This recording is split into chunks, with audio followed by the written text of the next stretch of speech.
क्या आपने कभी महसूस किया है कि जब इंसान अपनी ख्वाहिशात के महल बनाता है तो एक वक्त ऐसा आता है कि वो उन्हीं महलों के मलबे तले दब जाता है।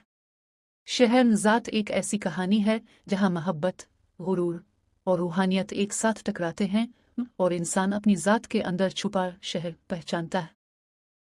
फलक का टूट जाना और नानी के पास वापसी। फलक अंदर से बखर जाती है। वो डिप्रेशन में चली जाती है, खुद से, जिंदगी से, सबसे बेजार हो जाती है। इसी दौरान वो अपनी नानी के घर जाती है। नानी एक दीनदार और रूहानी औरत है। वो फलक से कहती है, जिस मोहब्बत ने तुझे तोड़ा है वो रब से दूर मोहब्बत थी। असल सुकून तो इससे मांग जो तुझे बना के भी नहीं भूलता। ये जुमला फलक के दिल को छू जाता है।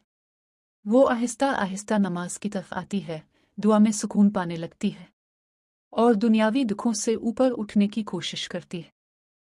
रूहानी तब्दीली। फलक के अंदर एक नई रोशनी जन्म लेती है। वो खुद को पहचानने लगती है, अपनी खामियों को देखने लगती है।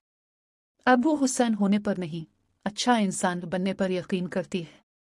वो समझती है कि इंसान जिस चीज़ को अपना रब बना लेता है, अल्लाह उसी चीज़ के ज़रिए उसे तोड़ देता है ताकि वो असल रब की तरफ लूटे। फलक की ज़िंदगी जैसे राग गई थी। इसके ख्वाब बखर चुके थे, दिल खाली हो चुका था और आंखों में एक ऐसा सुकूत था जिसमें चीखें दफन थीं। ऐसे में वो अपने बचपन के घर, अपनी नानी के पास जाती है, शायद सुकून की तलाश में, शायद खुद से भागने के लिए। नानी का पहला मुकालमा। नानी इसे देखकर खामोश रहती हैं। वो जानती हैं कि फलक के जख्म अल्फाज से नहीं, एहसास से भरी दवा मांगते हैं। रात के वक्त जब सब सो जाते हैं, नानी फलक के कमरे में आती है। वो इसके सर पर हाथ रखती हैं और कहती हैं, बेटी, कभी सोचा है कि ताव ने मोहब्बत किससे मांगी? इससे जो खुद कमजोर है। और जब वो कमजोर इंसान तुझे छोड़ गया तो ताव भी बखर गई। लेकिन रब कभी कमजोर नहीं होता। वो ना छोड़ता है, ना थकता है। फलक नानी की बात सुनती है मगर खामोश रहती है।